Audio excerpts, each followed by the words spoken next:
সর্বপ্রথম ঈশ্বরকে ধন্যবাদ জানিয়ে আজকের মনে মনে বিচার করা অনুষ্ঠানটি শুরু করছি।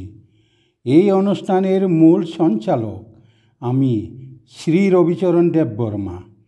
তাই প্রিয় দর্শকবৃন্দ, এই অনুষ্ঠানটি কোনো নিজস্ব ধারণা দিয়ে নয়, সম্পূর্ণ বাইবেলের তথ্য অনুসারে হয়ে থাকে।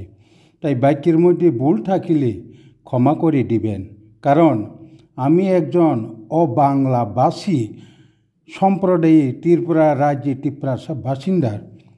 তাই আমি ভালো করে বাংলা বলতে না পারাই সবার কাছে ক্ষমা চেয়ে নিচ্ছি।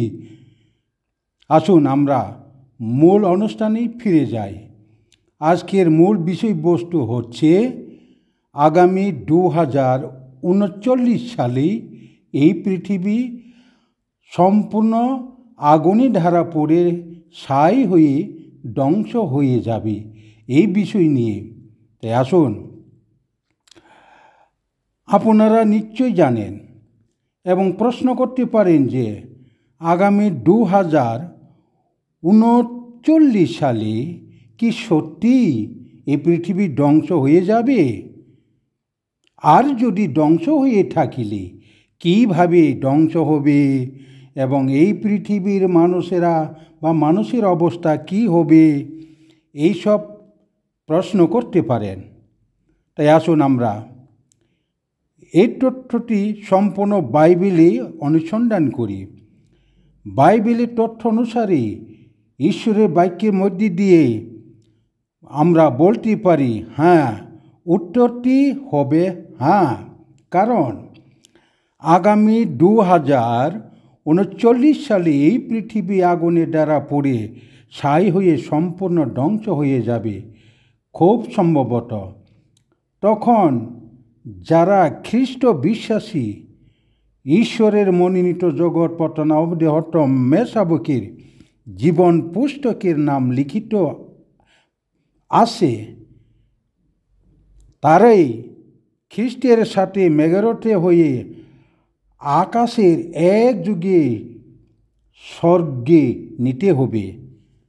আর অবশিষ্ট লোকেরা, বাকি লোকেরা বা জীবন পুস্তকে যাদের নাম নাই, তাদেরকে অগ্নিরোধে এই পৃথিবীতে তাদেরকে নরকদণ্ডে এবং সেই ঈশ্বরের যে শাস্তি বা ঈশ্বরের যে দণ্ড দিবার জন্য নির্ধারণ করে রেখেছেন, সেই অগ্নিরোধে তারা অনন্তকাল যন্ত্রণা ভোগ করতে হবে। বাইবেলে তাই ঈশ্বর আমাদেরকে বাইবেলে এই সম্পূর্ণ তথ্য দিয়েছেন। তা আমরা নতুন নিয়মে প্রকাশিত বাক্য 21 অধ্যায় 8 পদে দেখতে পাই। এরা কারা? বাইবেল বলে তারা হচ্ছে যারা ভীরু, অবিশ্বাসী, ঘৃণাহ বা নরঘাতক বা বেশ্যাগামী, মায়াবী, প্রতিমা পূজক। তারাই হবে এই অগ্নিরোধে অনন্তকালীন যন্ত্রণা ভোগকারী। আর বেশিরভাগ লোকেরাই যারা নিজেকে খ্রিস্ট বিশ্বাসী বলে দাবি করে থাকেন, তারা বলে যে এই পৃথিবীর ধ্বংসের বিষয় কেউ বলতে পারবে না, কেউ জানে না।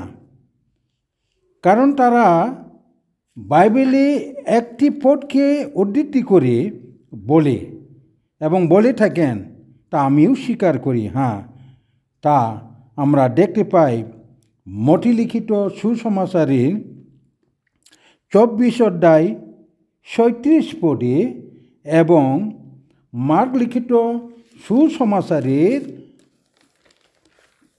24 অধ্যায় আর 13 অধ্যায় 32 পদে এটা আমরা দেখতে পাই। এখানে লেখা আছে, সেই দিনে ও সেই দণ্ডের তত্ত্ব কেহই জানে না, স্বর্গের দূতগণও জানে না, পুত্রও জানেন না, কেবল পিতা জানেন। এই পদটি আমিও স্বীকার করি, হ্যাঁ, এটিও একটি ঈশ্বরের পবিত্র শাস্ত্র বাইবেলের অংশ, অর্থাৎ ঈশ্বরের বাক্যের অংশ। আর আমরা আরও বুঝতে হবে যে ঈশ্বরের এই পবিত্র শাস্ত্র বাইবেলে মোট 31,898টি পদ আছে। এর মধ্যে যদি আমরা 2টি পদ বাদ দিলে আর কয়টি থাকে? 31,896টি পদ আছে। এর মধ্যে ঈশ্বর কি বলেছেন তার আমরা খুঁজে দেখতে হবে। এই 2টি পদ নিয়েতে আমরা তা বলতে পারবো না যে কেউ জানে না, কিন্তু এখানে আবার লেখা আছে এই পদের শেষ দিকে, কেহ জানে না, কেবল পিতা জানেন। অর্থাৎ পৃথিবীর ধ্বংসের বিষয়ে কেহ বলতে পারে না। তারা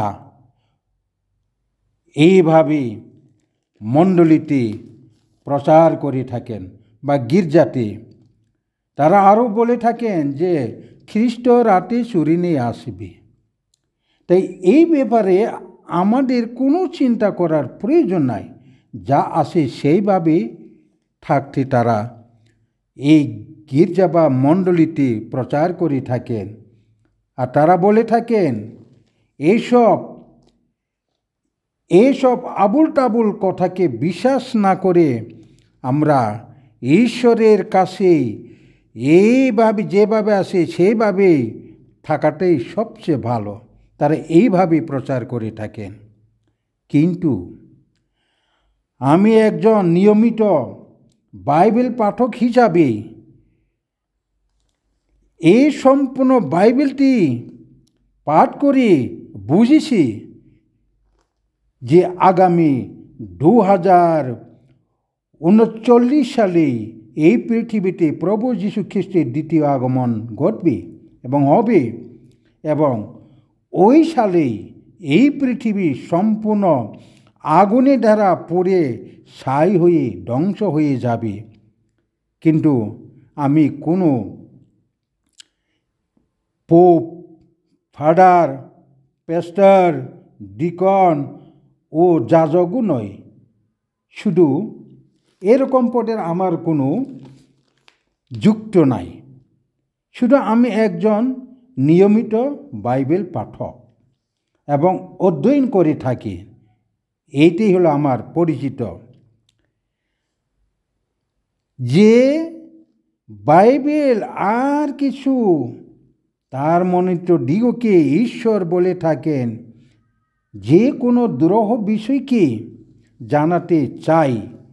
এখানে দুরূহ বিষয়টি হচ্ছে যেমন এই পৃথিবীর বর্তমান বয়স কত, পৃথিবী সৃষ্টির কত বৎসরের পর এই পৃথিবীর মহাজল প্লাবন অর্থাৎ নোহের সময় বন্যা সংগঠিত হয়েছিল, এবং এই পৃথিবী সৃষ্টির পরে প্রভু যীশু খ্রিস্টের কত বছরের পর জন্মগ্রহণ করেছিলেন। এইসব তথ্য তো সবচেয়ে দুরূহ ব্যাপার। তাই বাইবেল আমাদিগকে শিক্ষা দেয় যে ঈশ্বর এখানে বলেছেন, যাহার নাম ছড়া প্রভু, তিনি এই কথা কহেন, তুমি আমাকে আহ্বান করো আর আমি তোমাকে উত্তর দিব, এবং এমন মহৎ ও দুরূহ নানা বিষয় তোমাকে জানাইব যাহা তুমি জানো না।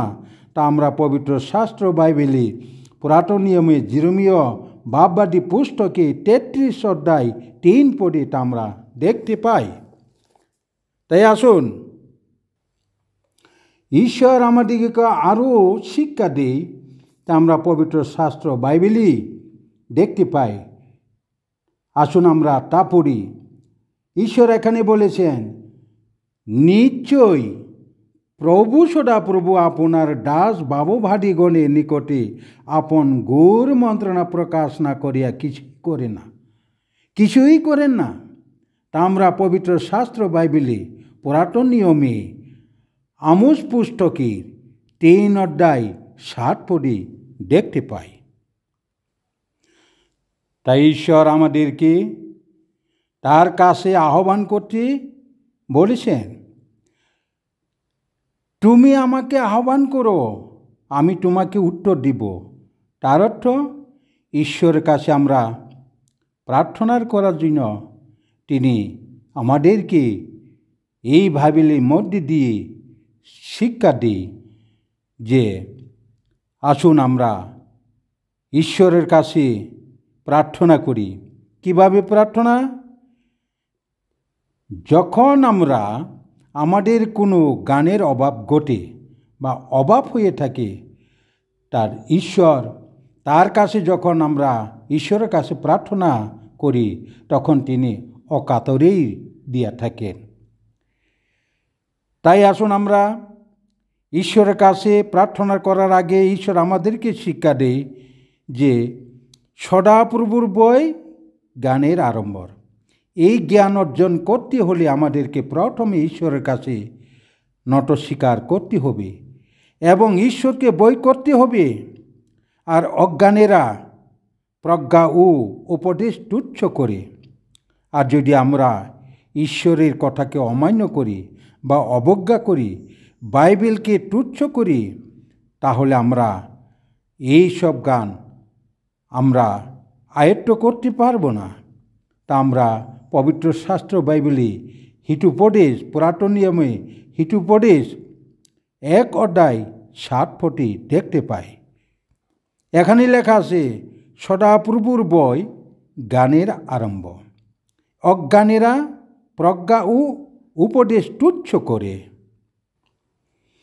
তাই তো বাইবেল আমাদেরকে শিক্ষা দেয়, যাচনা করো তোমাদিগকে দেওয়া যাইবে, অন্বেষণ করো পাইবে, দ্বারে আঘাত করো তোমাদের জন্য খুলিয়া দেওয়া যাইবে। আর আমরা এই যাচনা করো মানে প্রার্থনা করাকে আমরা কি দিয়ে প্রার্থনা করি, কি নিয়ে প্রার্থনা করি? গির্জা বা মণ্ডলীতে যারা নিজেকে খ্রিস্ট বিশ্বাসী বলে দাবি করে থাকেন, তারা কিভাবে প্রার্থনা করি? তারা গির্জা বা মণ্ডলীতে টাকা পয়সা, ধন দৌলত, শরীর স্বাস্থ্য অর্থাৎ পরমায়ু দীর্ঘায়ু, যাতে তারা দীর্ঘজীবী হয়ে থাকতে পারে, এইভাবে প্রার্থনা করে। ধনী হবার জন্য, চাকরি বাকরি, অর্থাৎ এই পৃথিবীতে এই জগৎকে পাওয়ার জন্য তারা এইভাবে প্রার্থনা করে থাকে। কিন্তু ঈশ্বর বলেছেন, তোমরা এভাবে প্রার্থনা করো না, কারণ এই যে আমি মতিলিখিত সুসমাচারের 7 অধ্যায় 7 পদে যাচনা করো যে কথাটি বলছেন, কিন্তু তোমরা এইভাবে প্রার্থনা করো না যে টাকা পয়সা ধন দৌলত নিয়ে। ঈশ্বর বলেছেন, বাইবেলে এটা আমরা স্পষ্ট দেখতে পাই। ঈশ্বর আরও বলেছেন, কেহই 2 কর্তার দাসত্ব করিতে পারে না, কেননা সে হয়তো একজনকে দেশ করিবে আর একজনকে প্রেম করিবে, নয়তো একজনের প্রতি অনুরক্ত হইবে আর একজনকে তুচ্ছ করিবে। তোমরা ঈশ্বর এবং ধন উভয়ের দাসত্ব করিতে পারো না। ঈশ্বর এই পৃথিবীতে যারা খ্রিস্ট বিশ্বাসী বলে দাবি করে থাকেন, তাদেরকে এই নিষেধ করে দিয়েছেন, তোমরা ধন এবং ঈশ্বরে এই উভয়ই একসঙ্গে এইভাবে প্রার্থনা করতে পারো না। তাই ঈশ্বর বলেছেন আরও, তা আমরা মতিলিখিত সুসমাচারে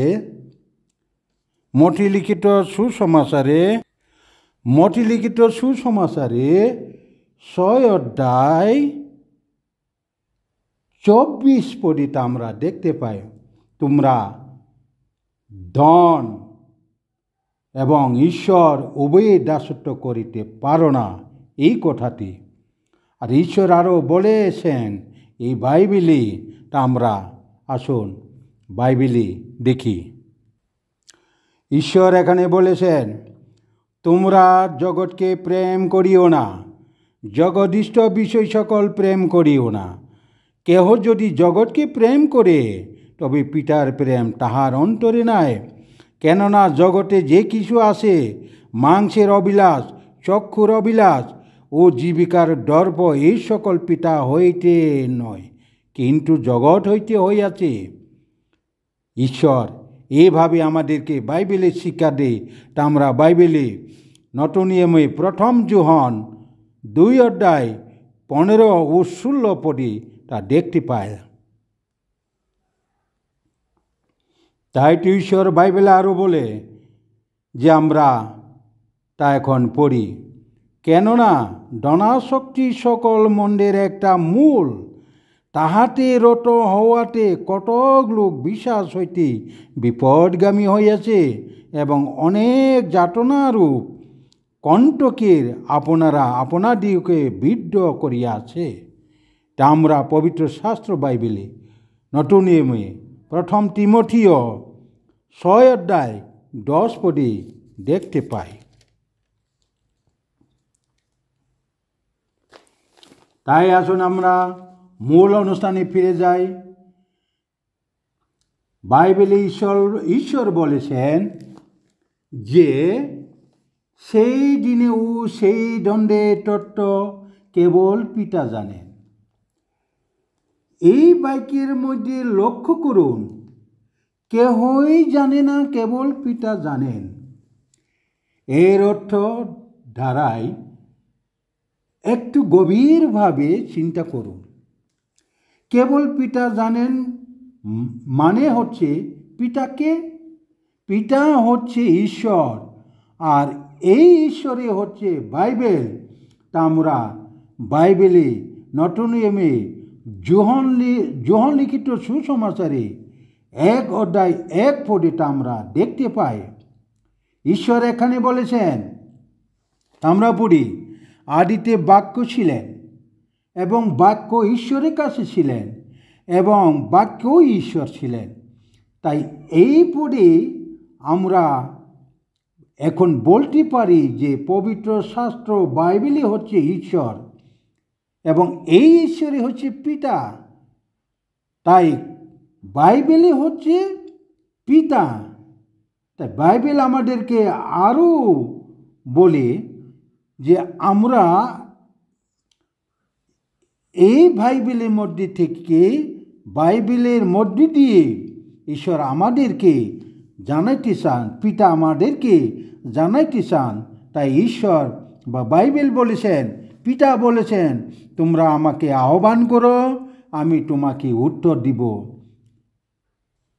যে দুরূহ ব্যাপারটি, দুরূহ মানে কঠিন, সবচেয়ে কঠিন বিষয় হচ্ছে কি, কবে পৃথিবী সৃষ্টি হয়েছে, এই পৃথিবীর বয়স কত বর্তমান, এই পৃথিবীতে মহাজল প্লাবন নোহের সময় পৃথিবীর সৃষ্টির পরে কত বছরের পরে হয়েছে, এবং এই পৃথিবীতে প্রভু যীশু খ্রিস্টের জন্ম পৃথিবীর সৃষ্টির পরে কত বছরের পর হয়েছে।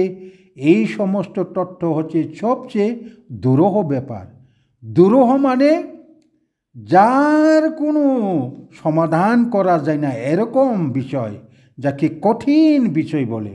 এই কঠিন বিষয়টিকে ঈশ্বর বলেছেন, তোমরা আমাকে আহ্বান করো, অর্থাৎ তার কাছে প্রার্থনা করার জন্য তিনি আমাদেরকে নির্দেশ করেছেন, আহ্বান করেছেন যে তিনিই উত্তর দিবেন।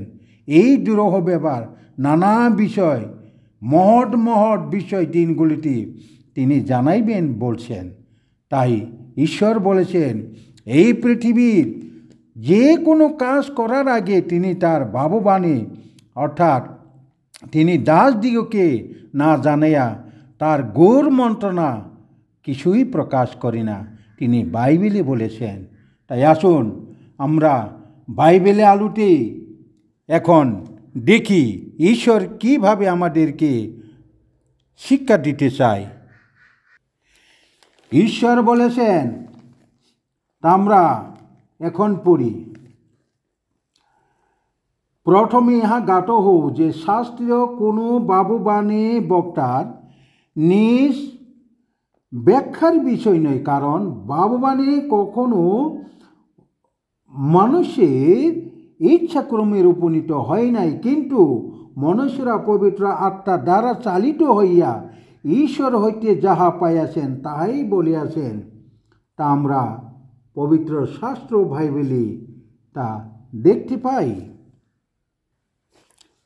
তা আমরা সম্পূর্ণ এই পবিত্র শাস্ত্র বাইবেলে দেখতে পাই। 2 পিতর 1:20-21 পদে। তাই এই পবিত্র শাস্ত্র বাইবেলই হচ্ছে বা বাইবেলের বাক্যই হচ্ছে ঈশ্বর বা পিতা, সেই জিনিস, সেই দণ্ডে, সেই তত্ত্ব কেবল বাইবেল জানে, অর্থাৎ পিতা জানে। তাই আমরা এই কথাই নিশ্চিতভাবে বলতে পারি যে পবিত্র শাস্ত্র বাইবেলে আমাদেরকে সব কিছু তথ্য বলে দিবেন।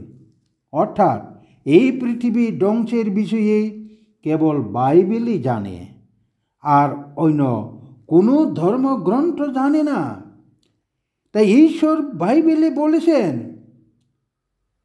2 পিতর 3:16 ঈশ্বর বলেছেন, আর যেমন তাহার সকল পত্রে এই বিষয়ে প্রসঙ্গ করিয়া তিনি এই প্রকার কথা কয়েন, তাহাদের মধ্যে কোনো কোনো কথা বোঝার কষ্ট,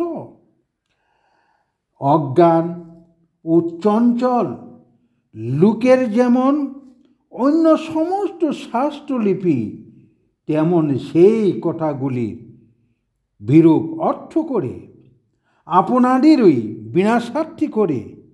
তা আমরা পবিত্র শাস্ত্র বাইবেলে 2 পিতর 3:16 দেখতে পাই। ঈশ্বর বলেছেন অন্য শাস্ত্র মানে অন্য কোনো ধর্মগ্রন্থ তা বলতে পারবে না এই পৃথিবীর ধ্বংসের বিষয়, একমাত্র বাইবেলই পারে। পিতাই জানেন, ঈশ্বর জানেন, আর কেউই জানে না। তাই তিনি এইভাবে আমাদেরকে শিখাচ্ছে। তাই এই সব ধর্মগ্রন্থে লেখা বা এই সব বাইবেল ছাড়া অন্য যে কোনো ধর্মগ্রন্থে লেখা ঈশ্বরের উদ্গম স্রোত হইতে হয় না, মানুষের মস্তিষ্কের চিন্তা দ্বারা এইসব ধর্মগ্রন্থে লেখা হয়ে থাকে। তাই ওইসব ধর্মগ্রন্থের লেখাগুলি কাটা ছিঁড়ে জোড়া তালি দিয়ে লেখা হয়ে থাকে, এবং এইসব ধর্মগ্রন্থের সংস্কারও কোনো দিন শেষ হয় নাই, আজ পর্যন্তও শেষ হয় নাই।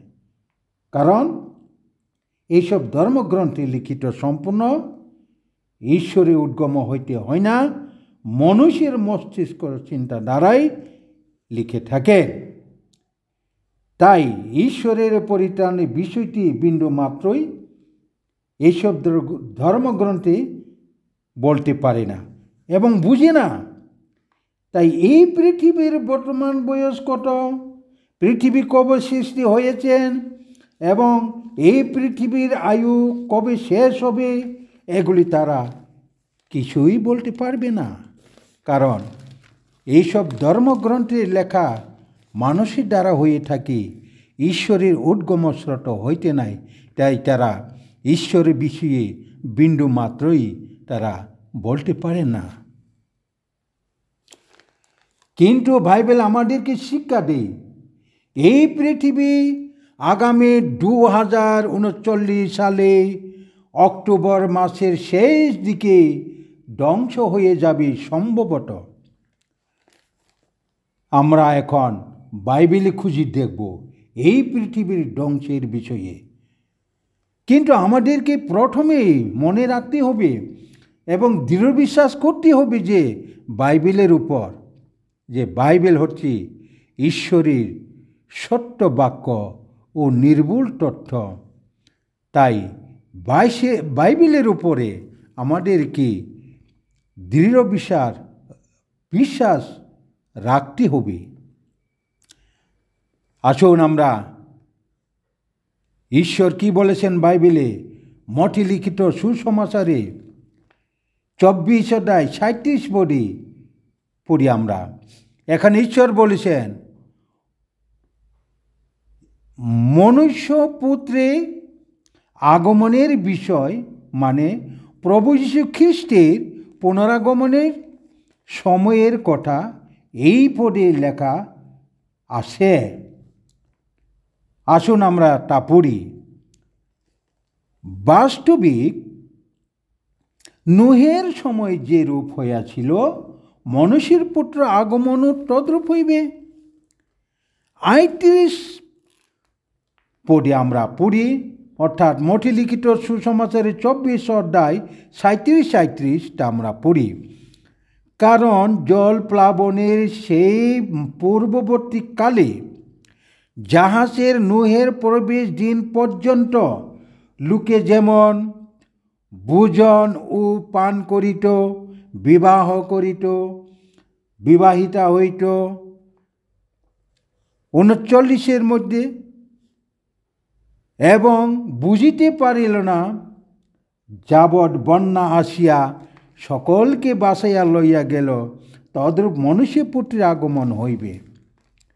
এখানে সেই দিনেও সেই দণ্ডের তত্ত্বের কথা পিতা বা বাইবেল বলেছেন যে নোহের সময়ে যে রূপ হয়েছিল এবং নোহের জাহাজের প্রবেশ দিন কাল পর্যন্ত, অর্থাৎ দিন পর্যন্ত সেই দিনের সময়ের কথা বলছেন ঈশ্বর। এখানে বাইবেলে যখন বলে নোহের সময়ে কথা, তখন আমাদেরকে বাইবেলে খুঁজে দেখতে হবে।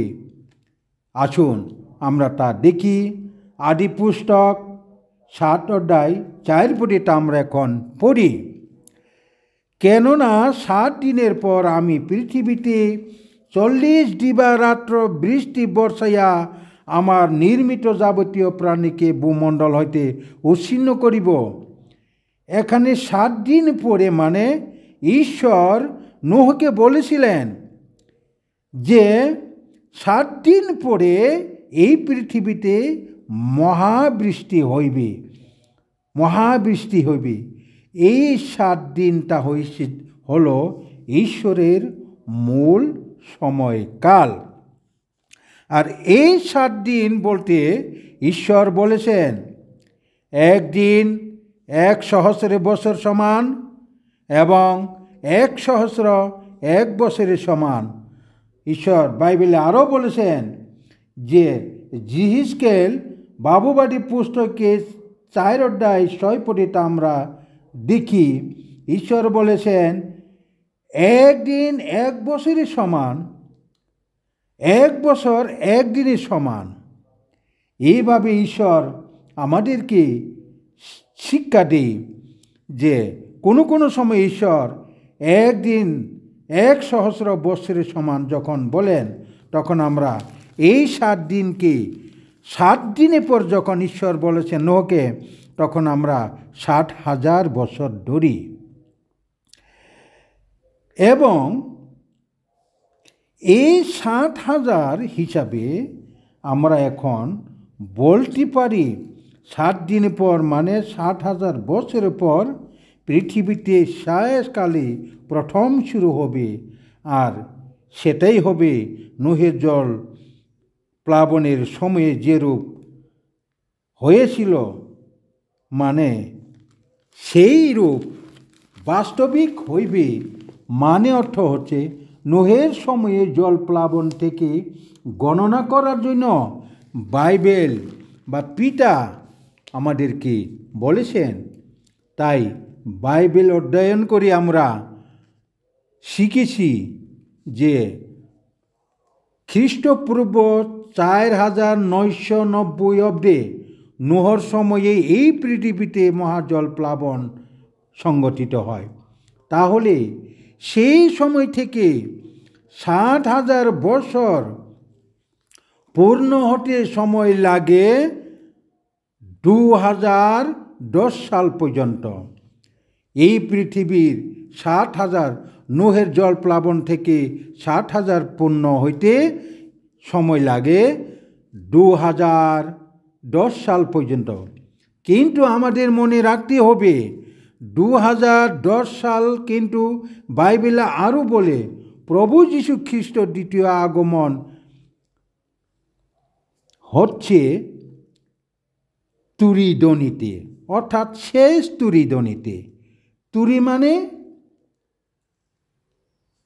যাকে আমরা যাতে শেষ তুরিদনি যখন বলি তখন আমরা বুঝি ঈশ্বরের ঘোষণা করাকে, অর্থাৎ তিনি অ্যানাউন্স করেছেন যে 60,000 বৎসরে পরে নুহের জল প্লাবনের 60,000 পরে যখন আসবে তখনই এই পৃথিবী শেষ উপস্থিত হবে। তাই আসুন আমরা এই উক্তিটি পবিত্র শাস্ত্র বাইবেলে 1 করিন্থীয় 15 অধ্যায় 52 পদে আমরা দেখি যে শেষ তুরিদনিতে প্রভু যীশু খ্রিস্ট দ্বিতীয় আগমন ঘটবে, অর্থাৎ প্রভু যীশু খ্রিস্ট দ্বিতীয় আগমন শেষ তুরিদনিতে হইবে। জাগতিকভাবে আধ্যাত্মিকভাবে বা প্রভু যীশু খ্রিস্ট হচ্ছে তুরির মূল কেন্দ্রবিন্দু। তাই প্রভু যীশু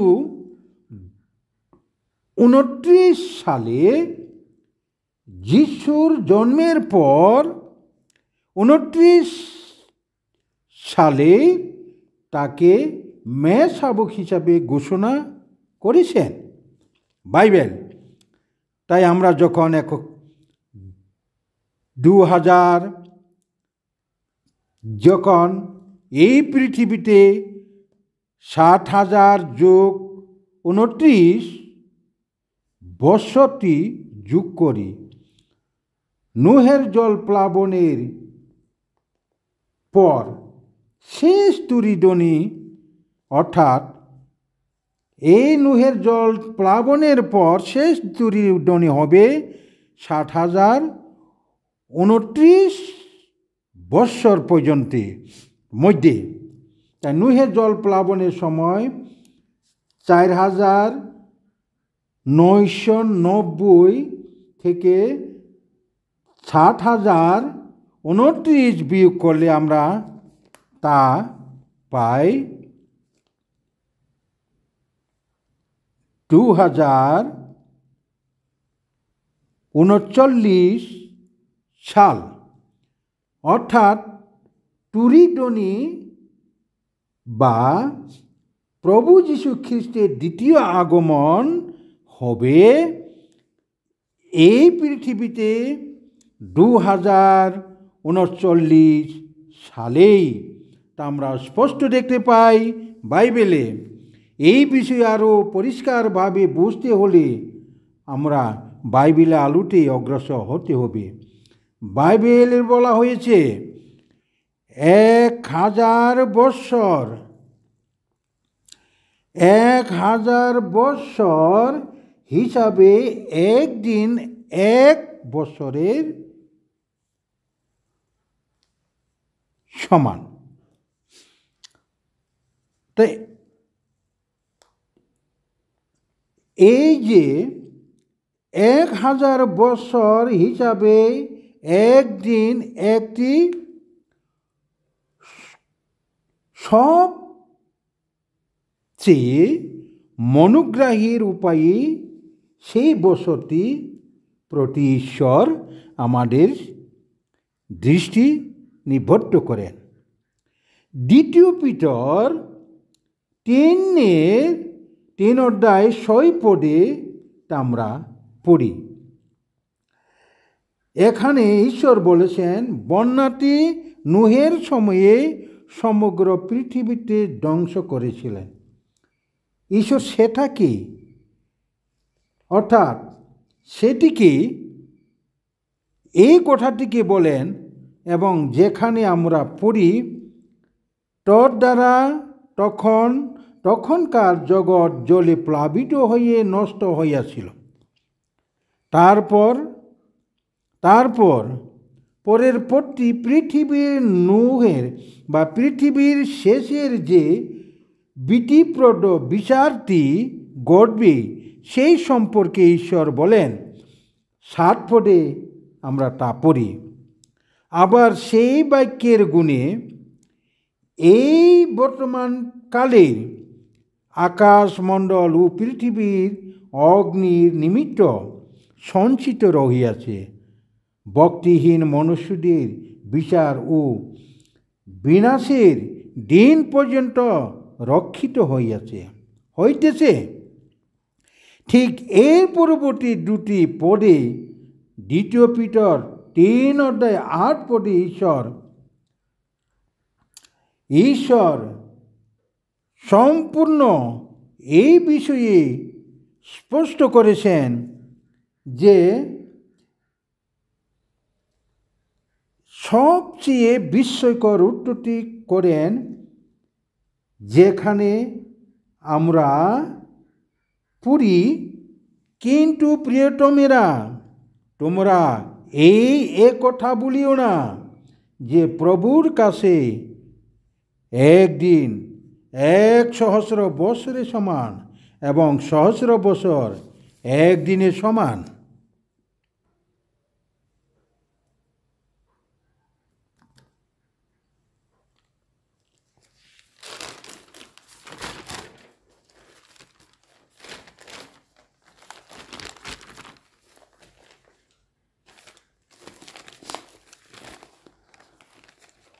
ঈশ্বর যখন বলেন যে সকল মনোনীত যারা ঈশ্বরের প্রিয়তম তারা যাতে একটি কথা না বলে, সেটা হলো যে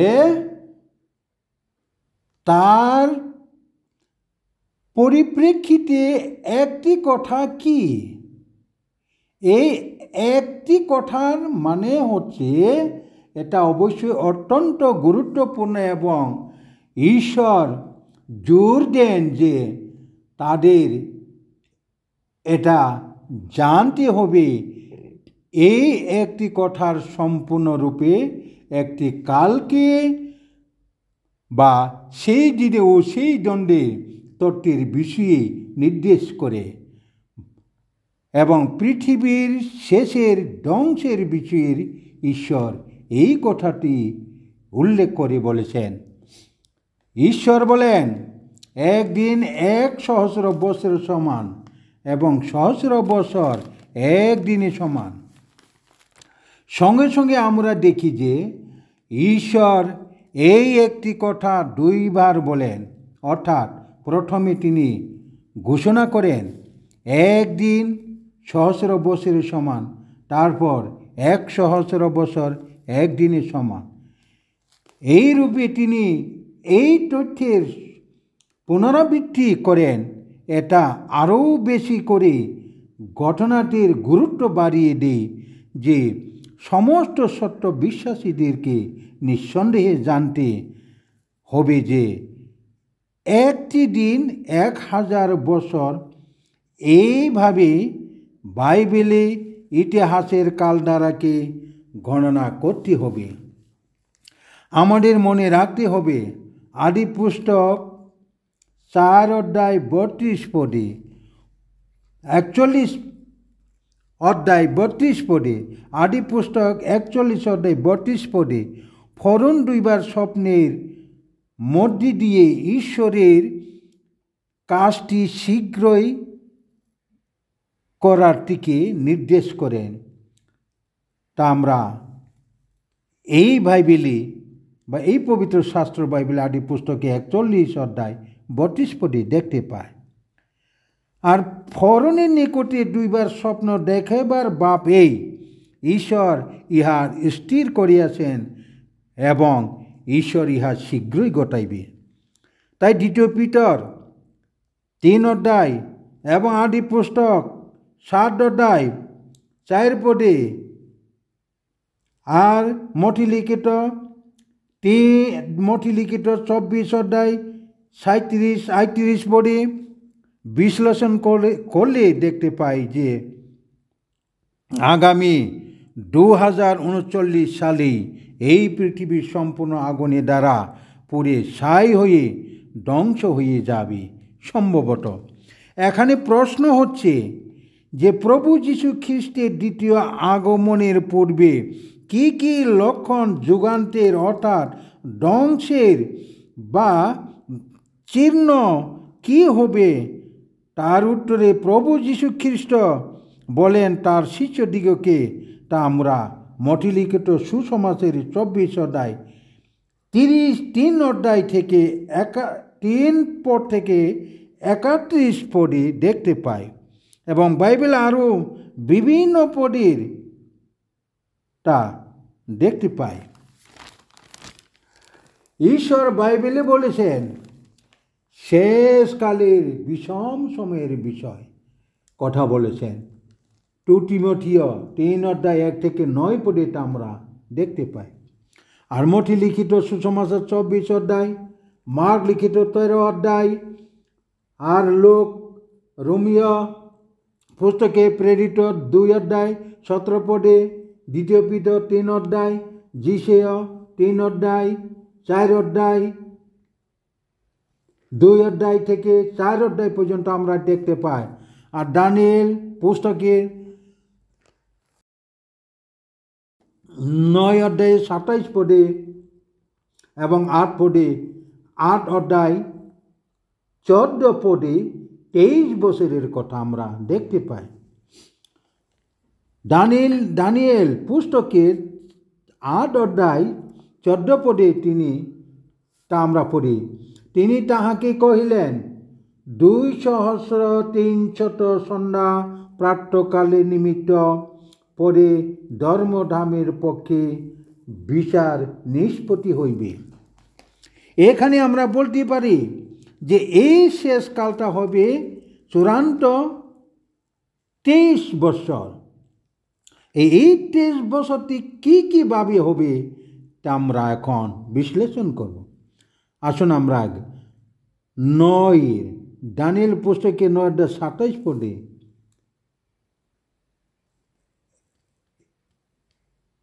এক সপ্তাহ পর্যন্ত, মানে তিনি অনেকে সহিত দৃঢ় নিয়ম করিলেন সেই সপ্তাহের অর্ধকালে তিনি যজ্ঞ ও নৈবেদ্য নিবৃত্তি করিবেন। পরে ঘৃণাহবস্ত সকলের পক্ষে উপরে ধ্বংস আসিবে এবং উচ্ছন্নতা নিরূপিত উচ্ছন্নতা পর্যন্ত ধ্বংসকের উপরে ক্রোধ বর্ষিত হইবে। আমরা বাইবেলে শিখেছি যে চূড়ান্তভাবে ঈশ্বরের পরিত্রাণের পরিকল্পনাটি সৃষ্টির পূর্বে করা হয়েছে, আর এই পরিকল্পনার মধ্যে দিয়ে ঈশ্বর শয়তানকে ব্যবহার করে পৃথিবীর ধ্বংসের জন্য, এটাই প্রকৃত সত্য বাস্তব ঘটনা। এভাবে ঈশ্বর পৃথিবীকে ধ্বংস করবে শয়তানকে ব্যবহার করে।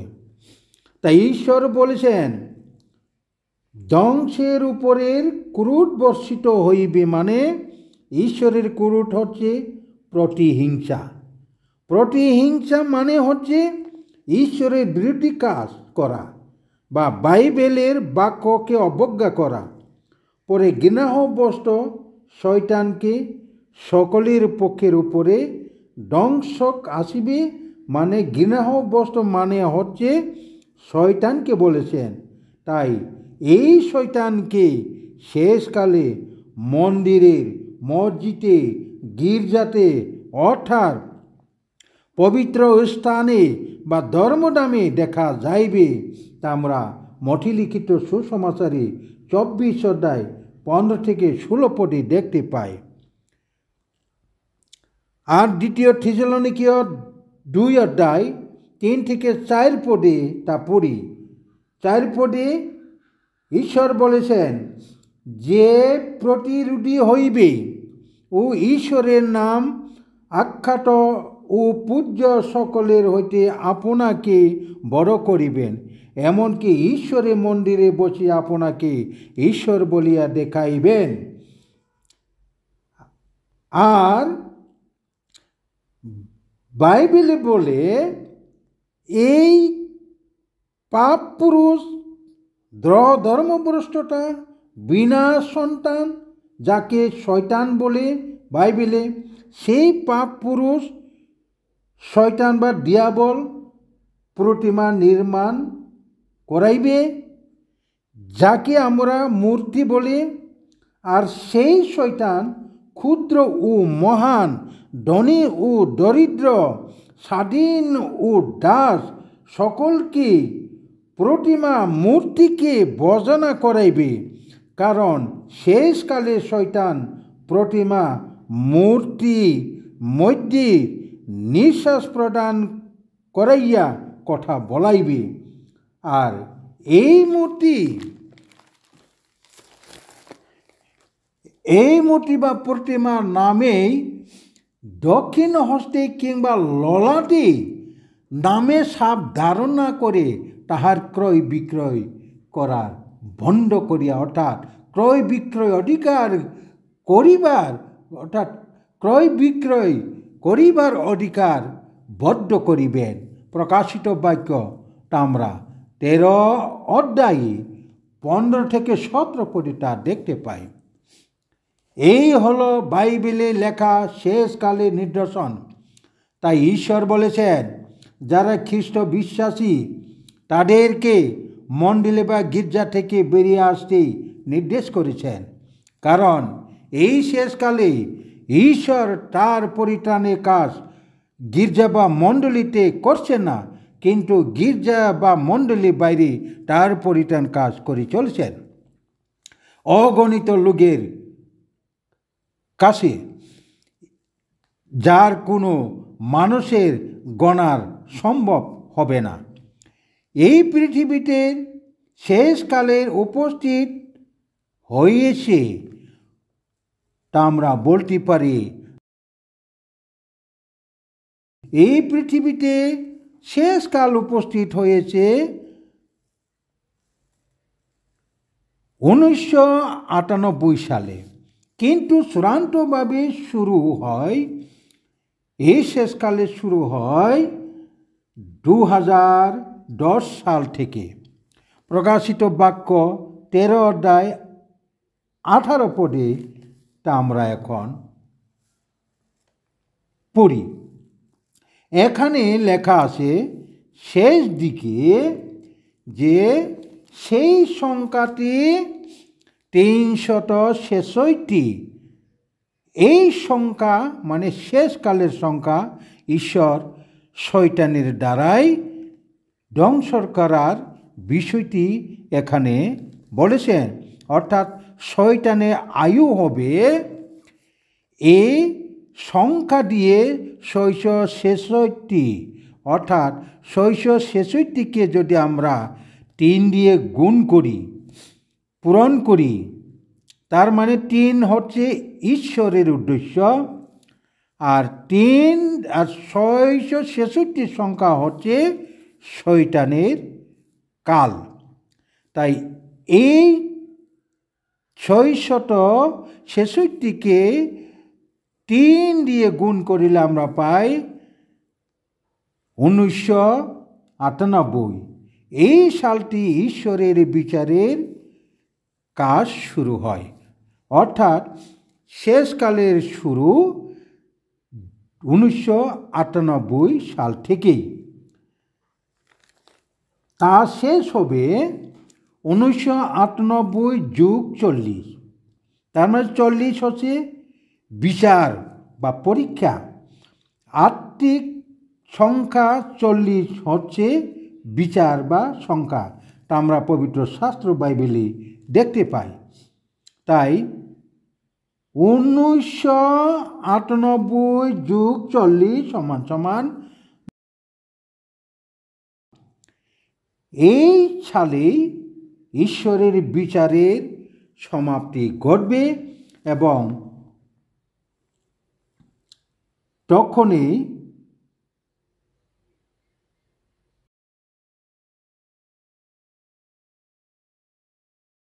উনিশশো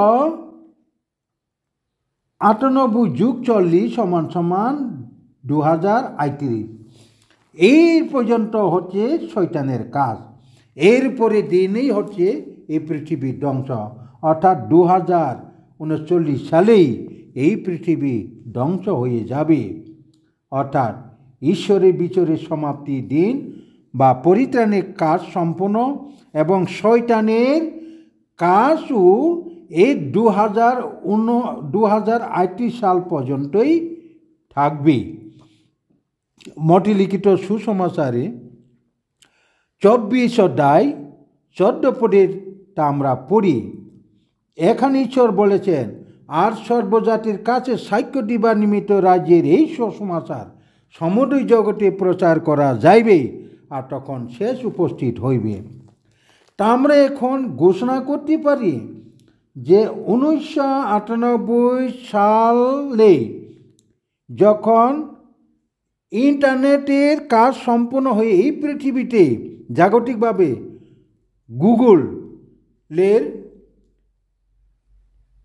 গুগলের তৈরি, অর্থাৎ গুগলের বা নেটের এই জগতের সম্পূর্ণ গুগলের কাজ সম্পূর্ণ হয় 1998 সালে।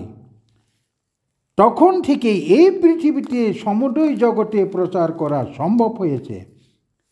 নেটের সাহায্যে, মোবাইল ইন্টারনেটের সাহায্যে যে কোনো গদি মিডিয়া, যে কোনো ইউটিউবই বলুন, পৃথিবীর এক প্রান্ত থেকে অপর প্রান্ত পর্যন্ত আমরা এই সুসমাচার প্রচার করা সম্ভব হয়েছে।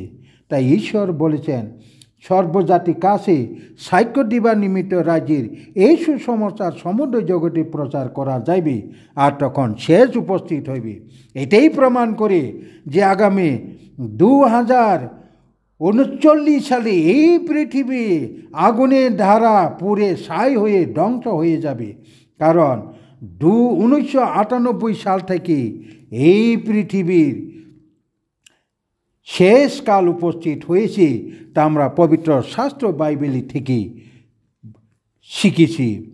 তাই আমরা এখন ঘোষণা করতে পারি যে এই ঈশ্বরের বাক্যর মধ্যে দিয়ে যে আগামী 2039 সালে এই পৃথিবী ধ্বংস হবে। বাইবেল যখন বলেছেন সমুদয় জগতে আর সর্বজাতির কাছে সুসমাচার প্রচার করা যাইবে, তখন শেষ উপস্থিত হইবে, সেই ঈশ্বরের কথা আর সম্পূর্ণ হয়ে মোবাইল, গদি মিডিয়া, ইউটিউব থেকে শুরু করে ইন্টারনেটের মাধ্যমে সারা পৃথিবীতে আমরা সুসমাচার প্রচার করতে সম্ভব হয়েছে। করার জন্য বলছি না, করতে সম্ভব হইবে, করা যাইবে বলছে, করতে হবে বলে নাই। তাই আমরা এখন করতে সক্ষম হয়েছি। তাই 2039 সালে এই পৃথিবী ধ্বংস হবে এবং প্রভু যীশু খ্রিস্টের দ্বিতীয় আগমন হবে। তাই পৃথিবীর এক প্রান্ত থেকে অপর প্রান্ত পর্যন্ত আমরা এখন এই সুসমাচার প্রচার করতে সম্ভব হয়েছে। নোহের বন্যার কথা বলেছেন। বন্যা শুরু হয় খ্রিস্টপূর্ব 4990 অব্দে। সেই থেকে আমরা এই তথ্য স্পষ্ট হয় যে নুহের বন্যা থেকে 60,000 পূর্ণ হইতে 2010 সাল পর্যন্ত আসে। 2010 সাল থেকে 29 যুগ করলে আমরা 29 বছর, মানে প্রভু যিশুকে ঘোষণা করেছিলেন। প্রভু যিশু হচ্ছে তুরিদনি, শেষ তুরিদনিতে। এইটাই হলো আসল বিষয়। এই শেষ তুরিদনি ঘোষণা হয়েছে প্রভু যিশুকে 2029 মে শাবক হিসেবে ঘোষণা করেছেন। এটাই হচ্ছে তুরিদনি। আর 2010 সাল যোগ 29কে যদি আমরা যোগ করি তখন আমরা পাই 2039 সাল। এই সালটিকে আমরা নির্দ্বিধায় ঘোষণা করতে পারি যে আগামী 2039 এই পৃথিবী ধ্বংস হয়ে যাবে। এই পৃথিবী অর্থাৎ 2039 সালের আগে প্রভু যীশু খ্রিস্ট দ্বিতীয় আগমনের পূর্বে মহৎ চিহ্ন দেখা যাইবে। তাই যখন প্রভু যীশু খ্রিস্টকে তার শিষ্যরা জিজ্ঞাসা করেছিলেন যে এই সব চিহ্নে কি কি ভাবে আমরা বুঝতে পারবে, যীশু বাইবেলে বলেছেন, 1 নম্বর, দুর্ভিক্ষ ও বড় বড় ভূমিকম্প হইবে। মঠে লিখিত সুসমাচার 24:7 পড়ে। অনেকে ভাববাদী উঠিবে। 24 আমরা স্পষ্ট দেখতে পাই। 3 নম্বর, মহাক্লেশ উপস্থিত হইবে আর অধিকাংশ লোকে প্রেম শীতল হইয়া ঈশ্বরের বিরুদ্ধে কাজ করবেন। জাতির বিপক্ষে জাতি, রাজ্যের বিপক্ষে রাজ্যের ও যুদ্ধের কথা শোনা যাইবে। যুদ্ধ হবে। তাও শেষ নয়, ঈশ্বর বলেছেন, যেখানে মরা থাকিবে সেইখানে শকুন জুটিবে। ঈশ্বর বলেছেন ধ্বংসের আগে যেখানে শকুন জুটিবে, আমরা শকুন পাখিকে জুটতে দেখিবে, তখন আমরা বলতে পারি যে পৃথিবীর ধ্বংস শেষকাল উপস্থিত হয়েছে। বাইবেল এখানে স্পষ্ট বলেছেন, যেখানে মরা থাকিবে সেইখানে শকুন জুটিবে। ঈশ্বর মরা বলতে এই পৃথিবীতে ঈশ্বরকে যারা বিশ্বাস করে না তারাই সবাই আর্থিকভাবে মৃত, তাদেরকেই দেখা যাইবে এবং সেইখানেই শকুনও জুটিবে। ঈশ্বর সেই কথাটি বলছেন। শকুন হচ্ছে একদম ধ্বংসের চিহ্ন। শকুন হচ্ছে মানুষের সবচেয়ে কুলক্ষণ চিহ্ন, অর্থাৎ দুর্যোগ চিহ্নকে বোঝায় শকুন পাখিকে। তাই সেটাই দেখা যাবে। শকুন পাখিকে যেখানে জাগ জুটিতে দেখিবে তখনই ঈশ্বরের শেষকাল উপস্থিত। ঈশ্বর বলেছেন। 7 নম্বর, অনেক ভক্ত খ্রিস্ট ভাববাদী উঠিবে, মহৎ চিহ্ন দেখাইবে, অদ্ভুত লক্ষণ দেখাইবে, কারণ ঈশ্বরের মনোনীত দিগকে তারা বুলাইবে। এইগুলি 2000 সালের পর 2038 সাল পর্যন্তই উক্ত চিহ্ন সব দেখতে পাইবে। আর 2039 সালে থেকে 17 মানে স্বর্গ চিহ্ন, স্বর্গের সংখ্যা হচ্ছে আর্থিক অসংখ্যা 17। এই 2039 সালকে আমরা যখন 17 দিয়া বিয়োগ করি, অর্থাৎ স্বর্গের কাজ ঈশ্বর যখন কাজ করবেন তখন হবে 2039 বিয়োগ 17 সমান সমান 2022। এই 2022-এর মধ্যে আমরা যুদ্ধের জনরব, মহাভূমিকম্প, মহাপ্লাবন, জল প্লাট, অর্থাৎ এই পৃথিবীতে দুর্যোগ, আবহাওয়া, তনান্দ্র, ঘূর্ণিঝড় এইসব দেখতে পাবে। এইসব হচ্ছে ঈশ্বর তার মনোনীত দিগকে সংগ্রহ করার কাজ। তাই এইসব ঘটতেই থাকবে এই 2022 সাল থেকে। 2022 সাল থেকে 2038 সাল পর্যন্ত এই সালের মধ্যে। আর 2022 সাল থেকে 2030 সাল পর্যন্ত আরও ঈশ্বরের বিরুদ্ধে তৎপর হতে দেখবে। কারণ 2022 সাল থেকে আরও 2038 সাল এগিয়ে আসার তখন অধিক শয়তানের কাজটি অধিক তৎপর হতে দেখবে। যেমন কারণ শয়তান মিথ্যার সহিত ঈশ্বরের সত্যকে পরিবর্তন করবে আর সৃষ্টি বস্তু পূজা ও আরাধনা করাইবে শয়তান এই জগতের মানুষকে, কিন্তু সেই সৃষ্টিকর্তাকে নয়, সেই সৃষ্টি ঈশ্বরকে নয়। তা আমরা পবিত্র শাস্ত্র বাইবেলে রোমলিখিত 1:25 পদে তা আমরা দেখতে পাই। আরও লক্ষণ দেখবে কি কি ঘটবে। ঈশ্বর তার শিষ্যদিগকে বলেছেন যে পৃথিবীর ধ্বংসের আগে কি কি ঘটনা দেখবে, চিহ্ন দেখা যাইবে। তাই ঈশ্বর তাহাদিগকে রিপু বসে সমর্পণ করিবে। তারা ঈশ্বরের নিয়ম ভঙ্গকারী হইবে। এইসব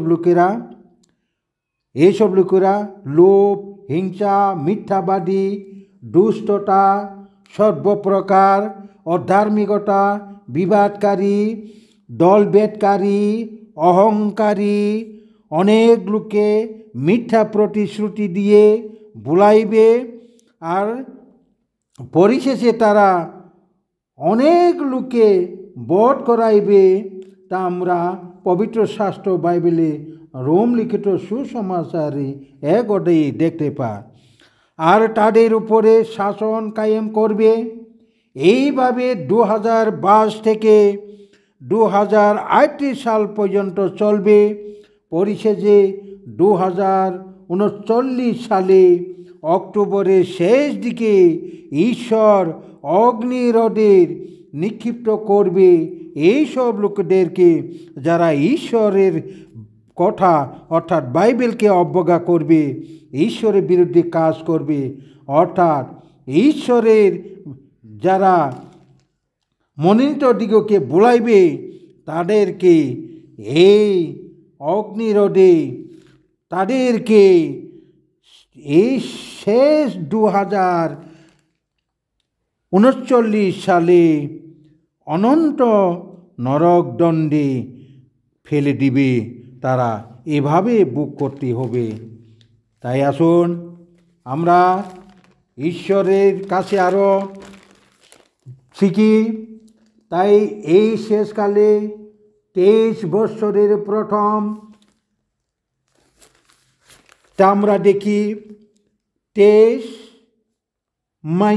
- 7 বছর অর্থাৎ 2029 সাল থেকে 23 যদি বিয়োগ করি, 23 মানে শেষ চূড়ান্ত বছর, তখন আমরা পাই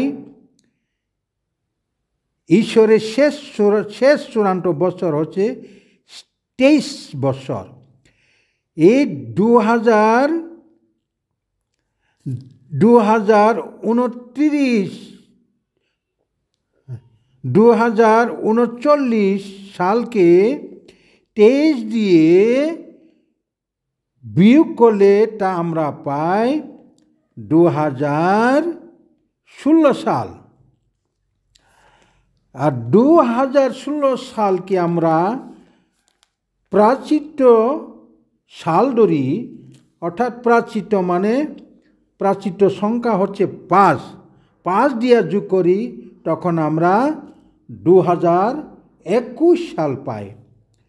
এই 2016 থেকে 2021 সাল পর্যন্তকে বাইবেল তুরিবাদকের দ্বারা স্বর্গের নিঃশব্দতা বলে, অর্থাৎ তুরি ঘোষণা বা প্রকাশ করবে বুঝায়। তাই এই 2016 থেকে 2021 সালটি এই 5 বছর হচ্ছে নিঃশব্দতা কাল, মানে কোনো শব্দ বা কথাবার্তা নাই, যাকে আমরা বলি সাইরেন বাজিয়ে সাইলেন্ট করানো বলে। যেমন এই জগৎকে পৃথিবীতে এইভাবে ঈশ্বর করবেন, তা আমরা এই পবিত্র শাস্ত্র বাইবেলে দেখতে পাই। এই 5 বছর 2016 থেকে 2021 সাল পর্যন্ত, এটাকে আমরা এই সালটিকে আমরা করোনার মহামারীকে বলতে পারেন। তখন পৃথিবীর নিস্তব্ধতা সবার মুখে বাক বন্ধ করে দিয়েছিলেন ঈশ্বর। এইটাই হলো প্রাচিত্য কাল। এই প্রাচিত্য কাল হচ্ছে 2016 থেকে 2021 সাল, এই 5 বছর। এটা হচ্ছে ঈশ্বরের বাক্যের। এরপরে বছরটি শুরু হবে কে কোন চরিত্রে ভূমিকা নেবে এরকম। যেমন ধরুন মূল কাহিনী, এই কাহিনীটা ঈশ্বর বলেছেন যে 2028 থেকে 2035 সাল, এই 60 বছর, এটি হচ্ছে ঈশ্বরের মহাপরীক্ষা বা মহাক্লে, যাকে আমরা মথিলিখিত সুসমাচারী 24 অধ্যায় 21 পদে আমরা দেখতে পাই।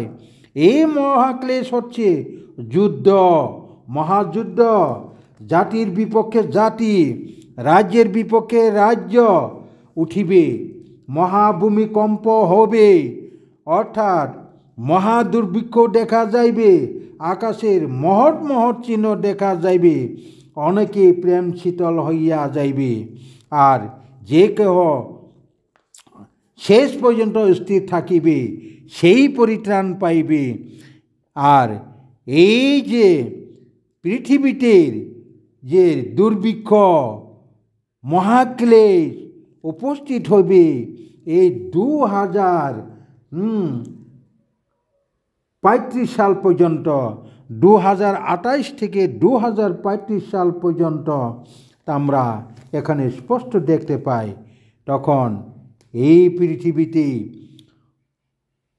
পরমাণু অস্ত্র সম্ভারগুলি মহাভূমিকম্পে সংগঠিত হয়ে পরমাণুর একটার পর আরেকটা সংঘর্ষে হয়ে সম্পূর্ণ ধ্বংস হয়ে আগুনে জ্বলে যাবে এই পৃথিবী। এই কথাটি ঈশ্বর বলেছেন। পরিশেষে 2035 থেকে 2038 সাল, এই 3 সালটিকে ঈশ্বরের উদ্দেশ্যে স্বর্গ মর্ত্য পাতাল নিবাসীদের একবার জিহ্বা স্বীকার করাইবেন যে এই পৃথিবীতে মানুষ সকল মুখে স্বীকার করতেই হবে যে যীশু খ্রিস্টই ঈশ্বর,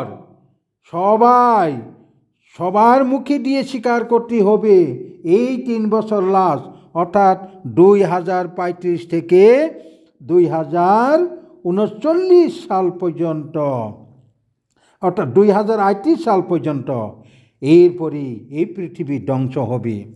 তাই আসুন আমরা ঈশ্বরের কাছে প্রার্থনা করি, অর্থাৎ এই 2039 সালটি যীশুখ্রিস্টের দ্বিতীয় আগমন হবার আগে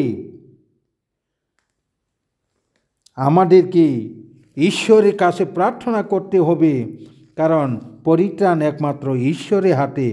তাই ঈশ্বর বলেছেন, যাদের নাম জগৎ পতনে হত মেষ শাবকের জীবন পুস্তকে লিখিত নাম পাওয়া যাইবে, তাদেরকে মেঘরথে করে তার সঙ্গে স্বর্গে নিতে হইবে।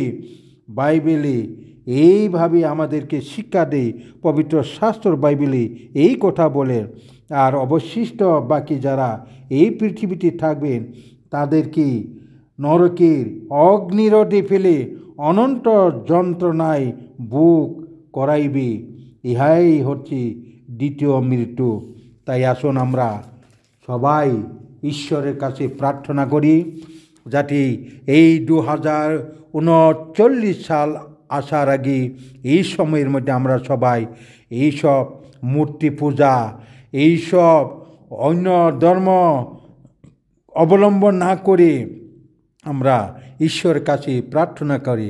কারণ ঈশ্বর হচ্ছে অনন্ত, আদি এবং অন্ত, যার শেষ নাই, যাকে আমরা সনাতন পিতা বলে, প্রভু যীশু খ্রিস্টকে তিনি মৃত্যুকে জয় করেছিলেন, অর্থাৎ মৃত্যুকে তিনি পরাজিত করেছিলেন। তাই তার নাম হচ্ছে অনন্ত পিতা।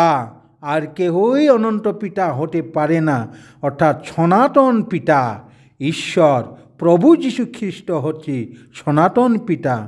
তিনিই মৃত্যু থেকে নিজেকে জীবিত করে এই পৃথিবীর সমস্ত মানুষের ওপর দেখে দিয়েছিলেন। আর তিনি বলেছিলেন আরেকবার এই পৃথিবীতে তিনি বিচার করার জন্য আসবেন, তাকে বলে আমরা দ্বিতীয় আগমন। সেই বছরটি হবে আগামী 2039 সালে সম্ভবত। তাই আসুন এই সনাতন পিতাকে আমরা প্রার্থনা করি এবং তার কাছে আরাধনা করি, কারণ সনাতন পিতা একমাত্র প্রভু যীশু খ্রিস্ট। আর কেহ মৃত্যু থেকে জীবিত হয়ে উঠতে পারি নাই।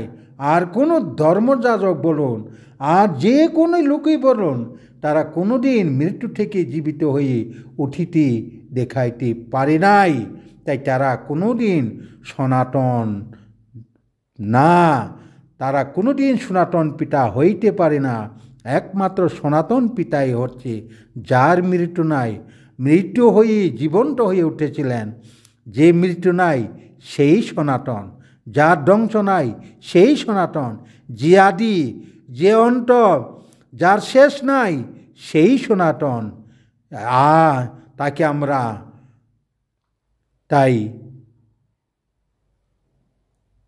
ঈশ্বর, আসুন আমরা এই সনাতন পিতার কাছে মাথা নত করে 2039 সাল আসার আগে ঈশ্বরের প্রতিদিন প্রার্থনা করে এবং বাইবেলে অধ্যয়ন করে থাকি।